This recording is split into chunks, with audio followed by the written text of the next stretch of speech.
4p squared equals 9. Before today, we would have had to get everything on one side, 0 on the other, factor, and solve. We would get p equals -3/2 or p equals +3/2. Now I present to you the square root property. We are allowed to take the square root of both sides, being careful that when we take the square root of a number while we're solving, we do both plus or minus as answers, because 3 times 3 is 9, -3 times -3 is 9. This would be 2p equals plus or minus 3. 2p equals plus 3. 2p equals minus 3. P equals +3/2. P equals -3/2. Let's see another one. And this is where we're going to bring it all together.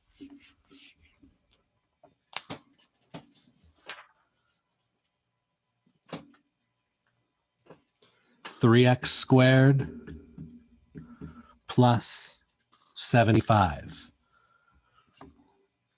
equals 0. Instead of doing factoring, we can get the square on one side, the x squared on one side, everything else on the other. So let's get the x squared on one side. 3x squared would equal -75. Divide both sides by 3, x squared equals -25. Take the square root of both sides, x equals plus or minus the square root of -25. We couldn't do this before today, but now we know that plus or minus, what's the square root of -25?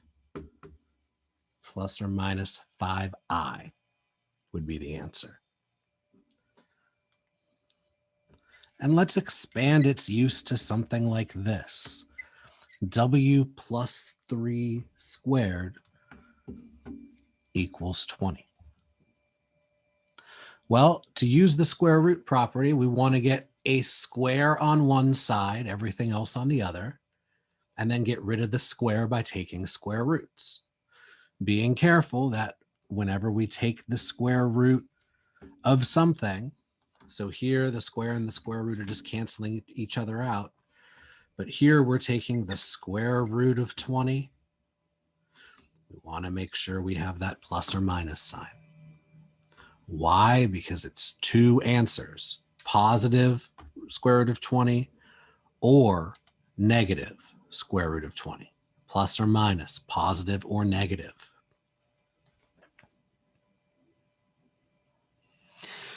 Now, how can we get the W by itself? We could subtract 3 from both sides. Is it going to have anything to do with 23 or 17 on the other side? No, no. No, no. Because the square root of 20 minus 3 can't be done. Square roots of 20 can only be added or subtracted to other square roots of 20. If we had a square root of 20 minus 3 square root of 20, we can do 1 minus 3 is -2 square root of 20.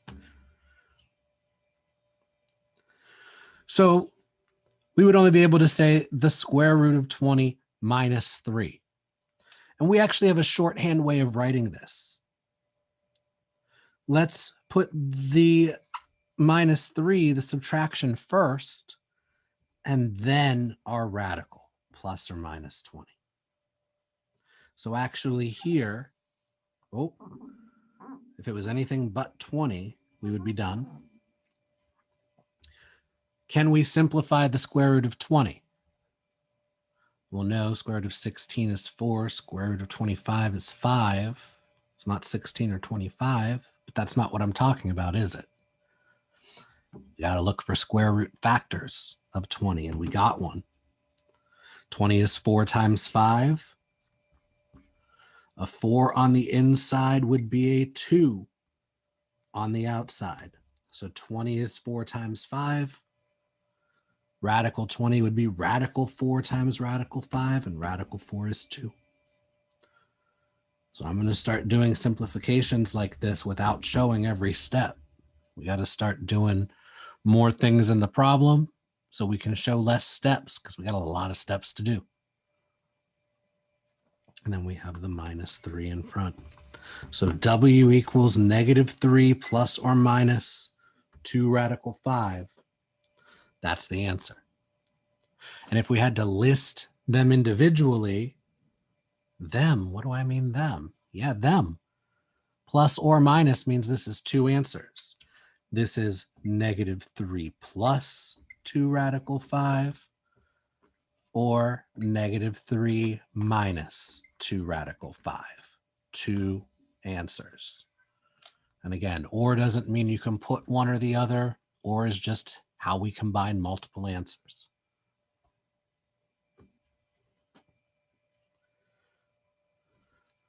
Let's say we had t minus 5 squared.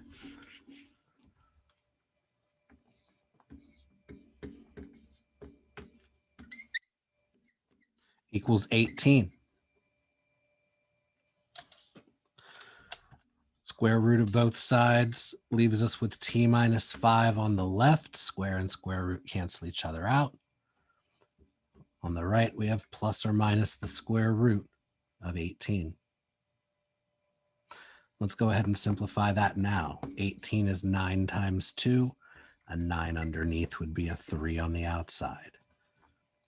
This would be radical 9 times radical 2. Radical 9 times radical 2.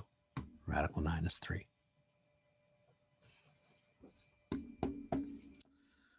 T minus 5.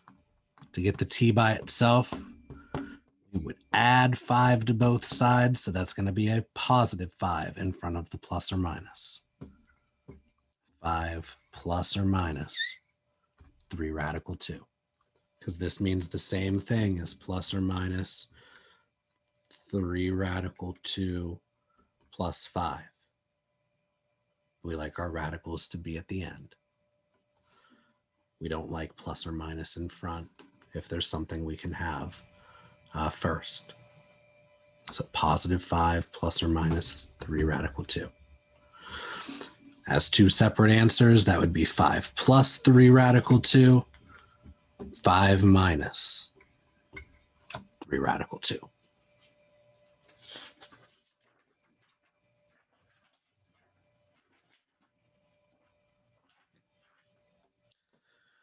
So it becomes useful to have quantities squared, because then we could apply this square root property.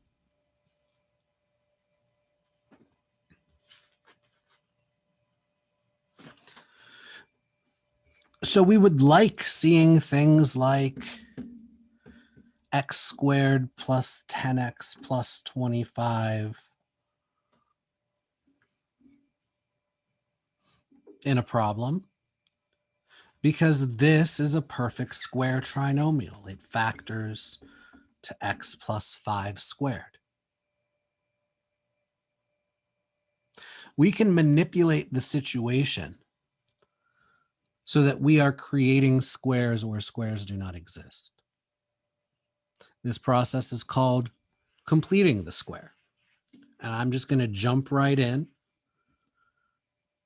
It's a very repetitive process.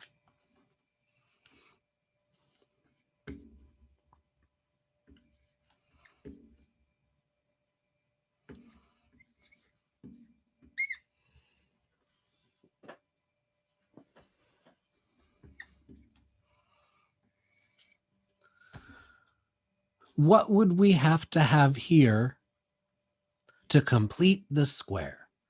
In other words, to turn this into a thing squared, what would we have to have here? Well, since it's an x squared, we know that's going to be an x. And since this is a plus, we know this is going to be a plus. The number that's going to go here is going to be whatever half of this is. Half of positive 12 is positive 6. This tells us how to complete the square. What's positive 6 squared? Positive 36. So if we had x squared plus 12x,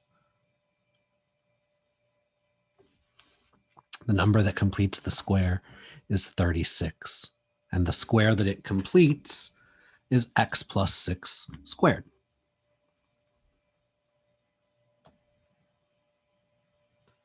This is very similar to a type of problem we would be able to answer in a previous unit.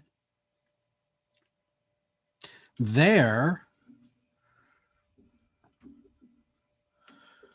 maybe it was,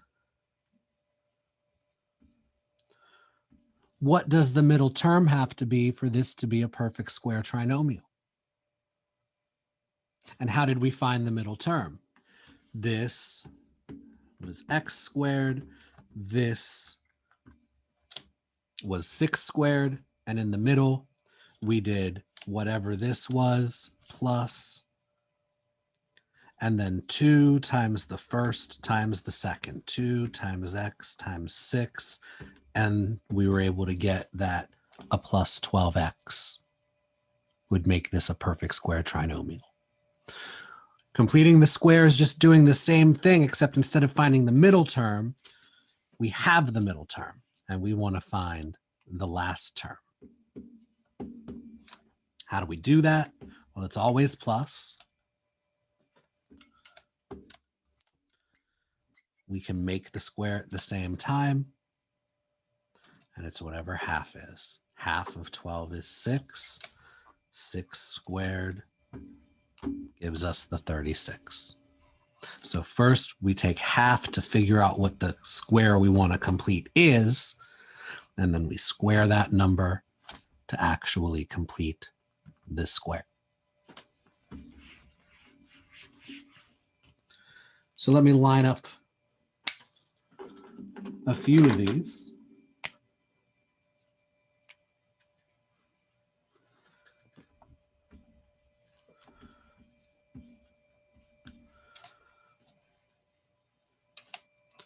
Or I'll just do a couple times.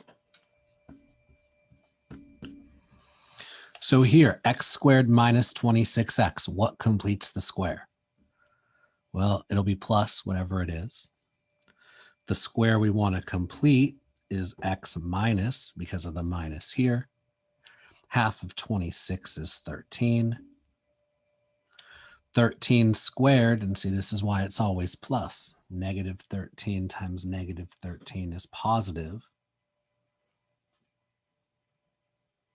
169.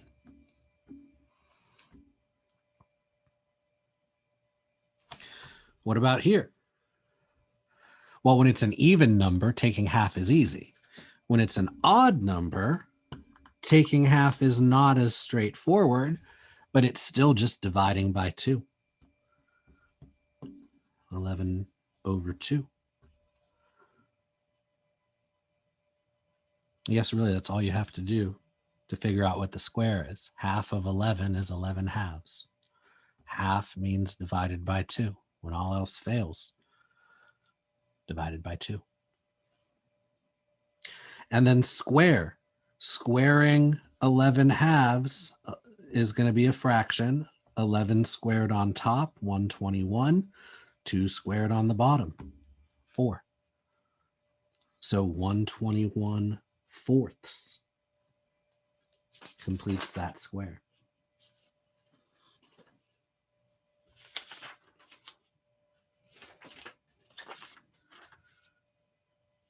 Let me line up a couple more. Or maybe 2 more, one at a time.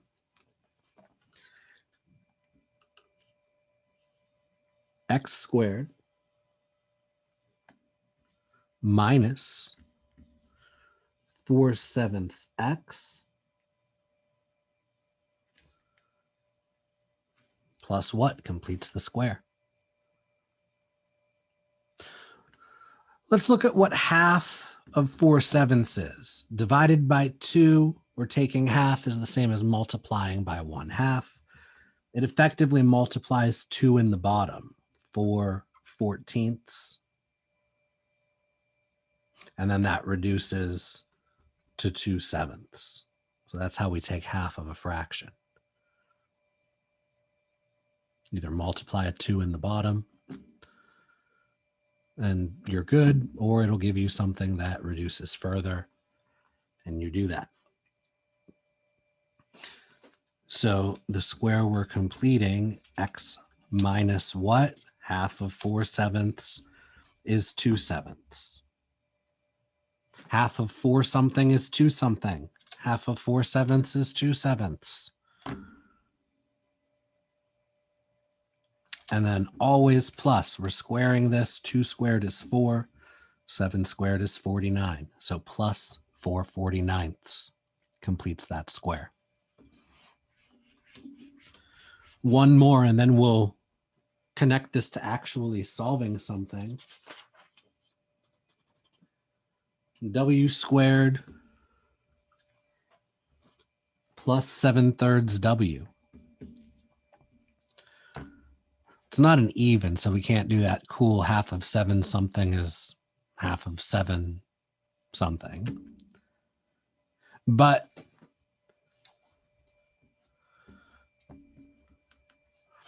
half is still multiplying by 2 on the bottom, so half of 7/3 would be 7/6. 7/3 times 1/2, 7/6. And then we square it. 7/6 squared would be 49/36. So adding 49/36 completes the square there.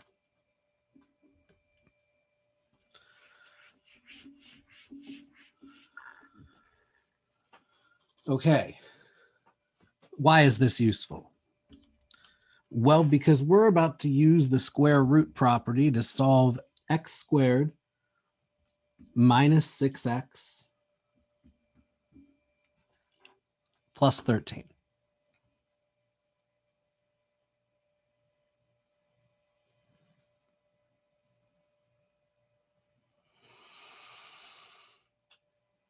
Equals 0. Okay. So we wouldn't be able to solve this by factoring because this does not factor. We can't just get the x squared by itself because that still leaves x's on the other side. And this is not a perfect square trinomial, so we can't just make it something squared on its own. So here's how we use completing the square. We're going to go ahead and start by subtracting the 13 from both sides. And I'm going to leave a space where that's blank, plus 13 minus 13. Those go away. And on the other side, we have this equal negative 13. By getting rid of the constant, however, we have to move it to the other side using algebra, we have now set up that completing the square problem that we've done a few times now. So we got to find the number that we put in here. Here's the catch. Just like subtracting 13 from one side means we have to subtract 13 from the other, here, when we create this number that completes the square and we magically put it on the left, we also need to add it to the right because there isn't magic in algebra. Whatever we do on one side, we have to do to the other. It's the rules. So let's complete the square. It's going to be an x minus. Half of 6 is 3. 3 squared is 9. So plus 9. Not minus 9, because negative times negative is positive. The number we put is always going to be plus. I just put this plus 9. I created it out of nowhere. I'm going to add 9 to the other side as well. Now it's balanced. I'm allowed to add 9 to the left as long as I add 9 to the right. Negative 13 plus 9. It moves us towards 0, but not enough for it to be positive, so it'll still be negative. Negative 13 plus 9 would leave us at negative 4. Now we can use the square root property. We completed the square. Now we can take the square root of both sides. The square root of x minus 3 squared just leaves us with x minus 3. On the other side, we have plus or minus the square root of negative 4.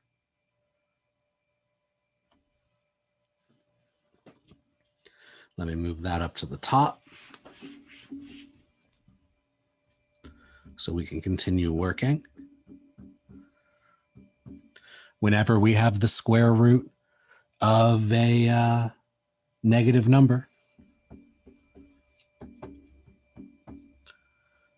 we want to make that I times the square root of the positive. The square root of 4 is 2, so this is x minus 3 equals plus or minus 2i.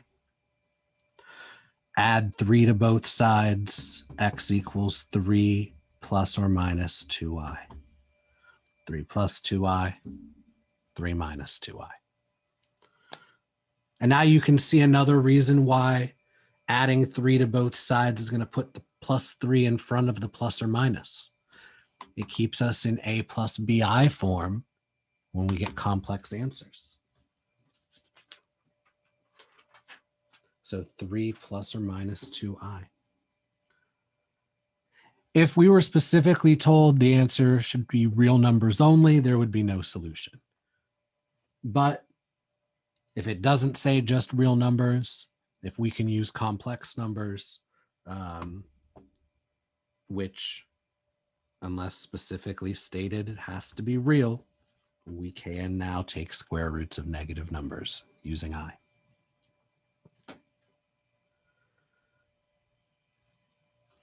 Let me do another.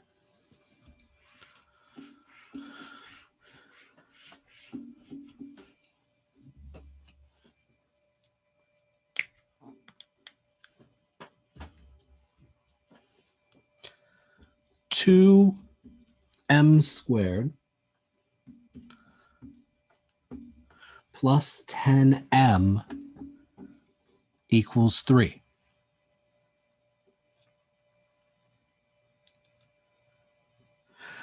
Now, if I leave some space, we can see we already just have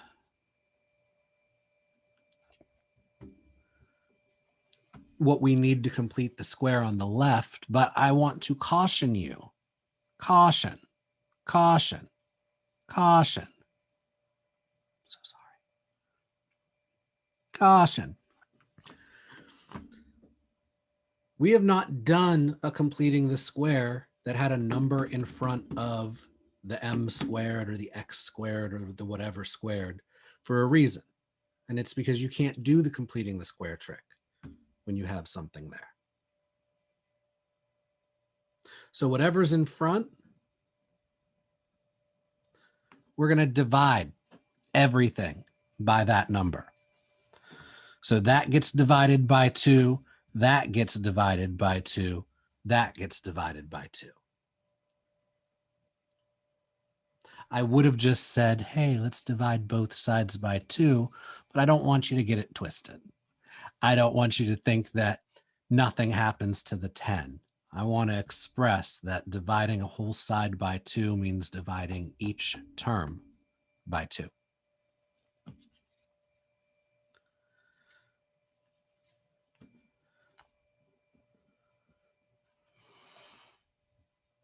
And what's this give us? This gives us m squared plus 5m equals 3 over 2 is 3/2.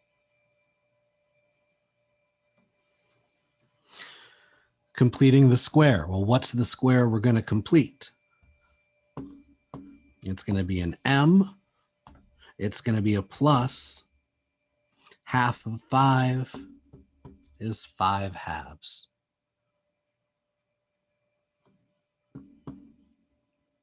Five halves squared plus 25 fourths. If I'm 25 fourths adding on one side, I will 25 fourths add on the other, because them's the rules.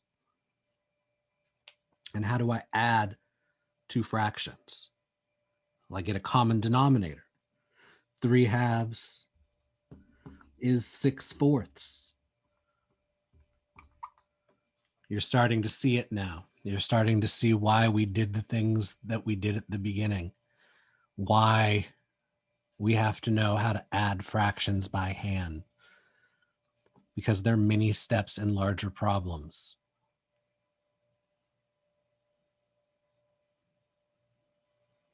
This is not foundations of algebra.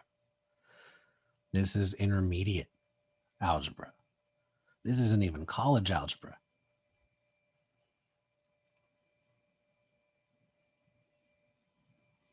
So you're expected to know these things. How to add fractions. Completing the square, solving, doing that, that's the new thing. And while the places you might screw those up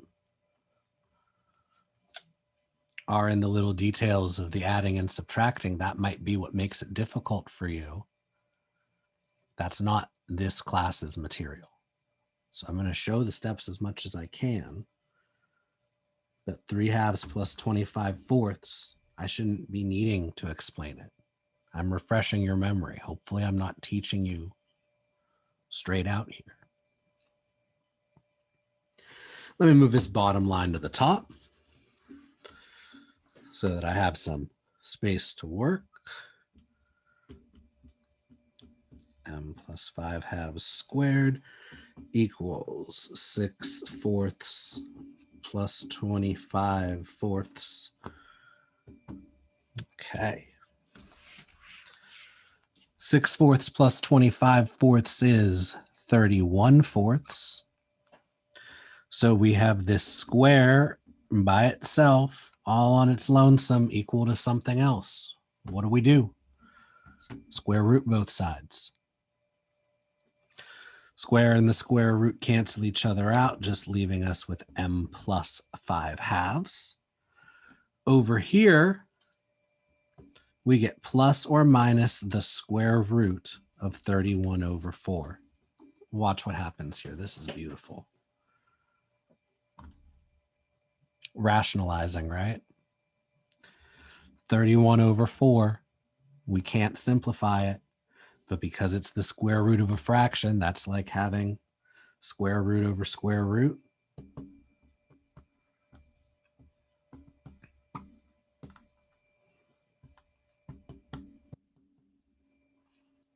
And we don't know what the square root of 31 is. We can't simplify that at all, but we do know what the square root of 4 is. M plus 5 halves equals plus or minus square root of 31 on the top, 2 on the bottom.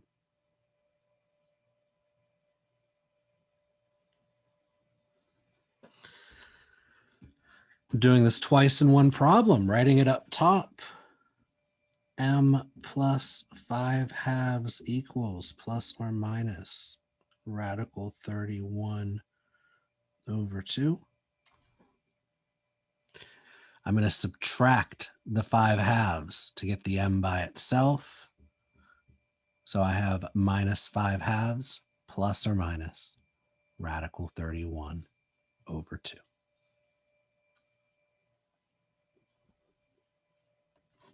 And that's my answer.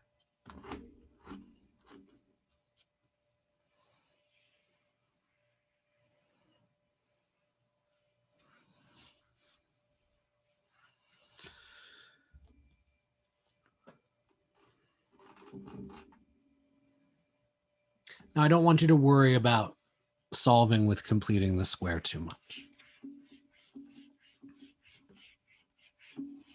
And after this next ridiculous example that I'm not going to ask you to do, I would just like you to watch this part. You can copy it into your notes if you want on a rewind, but just watch and be amazed and try to follow along. We're going to complete the square to solve ax squared plus bx plus c equals 0.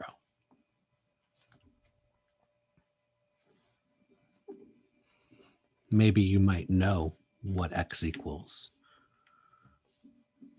for this general quadratic equation. We're going to see how we get there. Don't spoil it. Watch this. So to complete the square, first I have to get the constant to the other side. So I'm going to subtract c, so it's over there. And I can't do completing the square unless I get rid of what's in front of the a squared. And what's in front of the x squared is an a. So I'm dividing everything by a. That leaves me with x squared plus b over ax equals negative c over a. I'm going to complete the square. The square I'm completing is going to be an x plus half of b over a is b over 2a. And if I square this, I am adding b squared over 4a squared. I am adding b squared over 4a squared, which means I need a common denominator. This a needs to be multiplied by 4a, because then I'll have 4a squared. So the c needs to be multiplied by 4a, 4ac.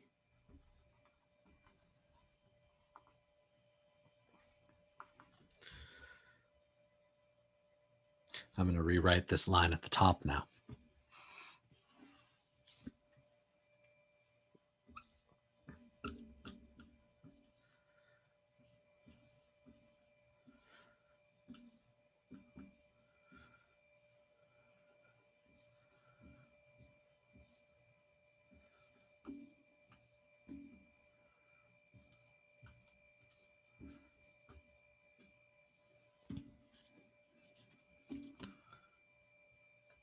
Okay, so I took this bottom line, I copied it exactly up here, gives me more room to work.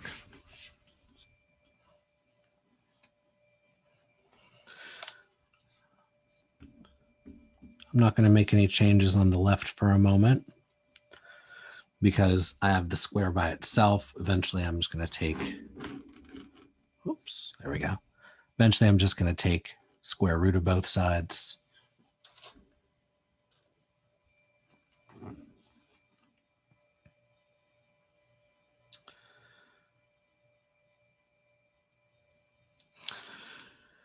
I'm adding two fractions here. They have a common denominator of 4a squared. Adding across the top, that's minus 4ac plus b squared. And that top line, this negative plus b squared, I can make that b squared minus 4ac over 4a squared.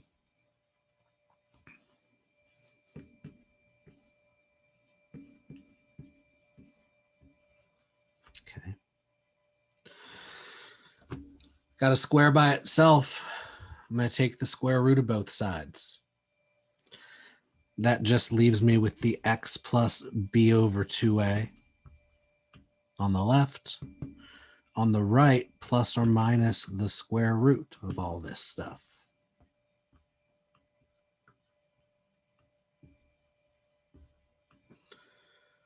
I'm not doing anything differently than I did the last problem that had the numbers.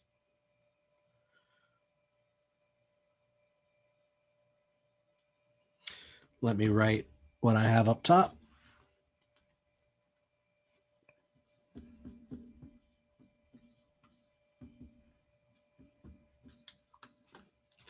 No changes.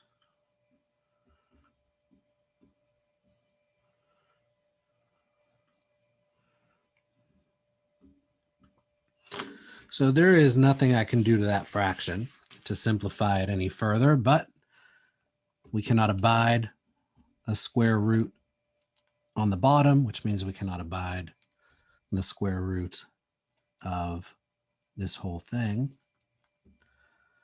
So let's split up square root over square root. B squared minus 4ac, bottom 4a squared.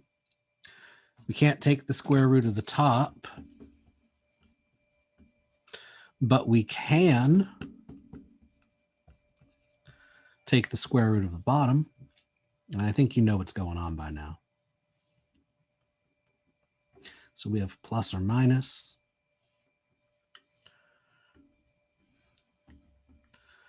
Can't do anything about that. But the square root of 4 is 2. Square root of a squared is a. I'm going to subtract the b over 2a over. We got plus or minus the square root of b squared minus 4ac over 2a here. And now I'm adding or subtracting two fractions.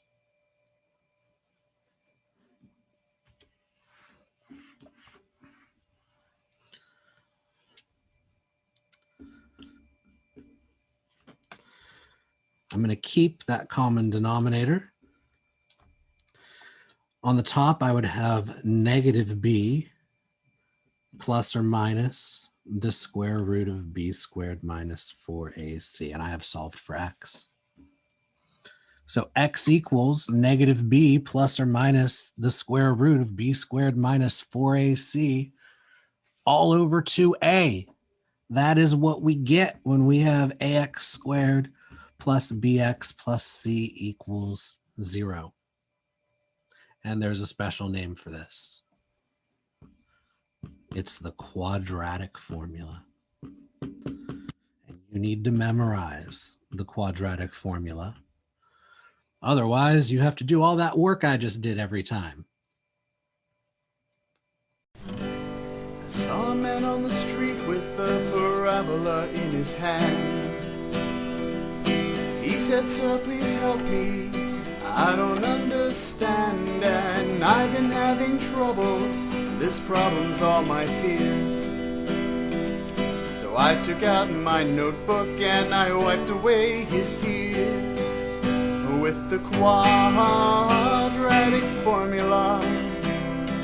Quadratic formula.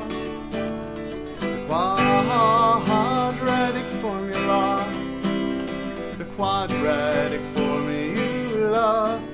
And it's negative b plus or minus the square root of b squared minus 4ac over 2a over 2a over 2a.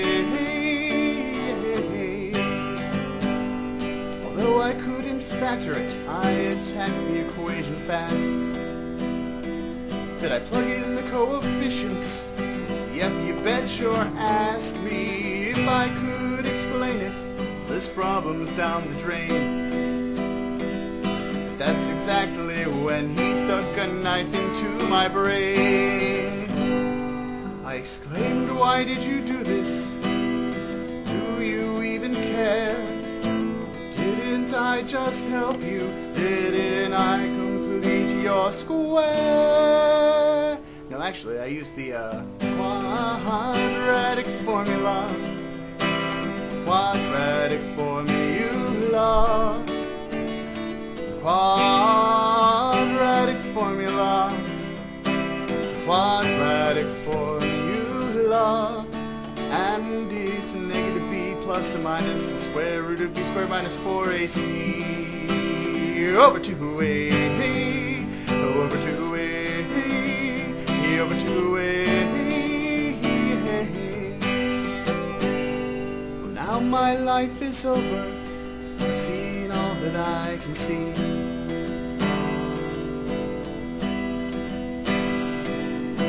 Quadratics, cubics, quintics, quartics got the best of me. But as I lay here dying, a strange peace settles over me. knowing that upon my tombstone carved for all the world to see will be the quadratic formula. Quadratic formula. Quadratic formula. Quadratic formula.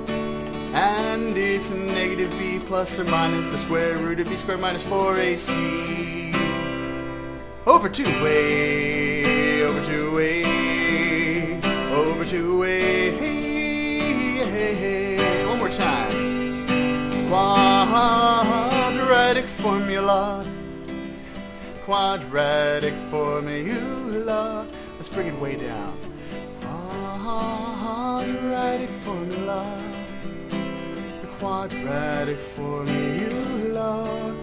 And it's negative b plus or minus the square root of b squared minus 4ac over 2a, over 2a, over 2a, over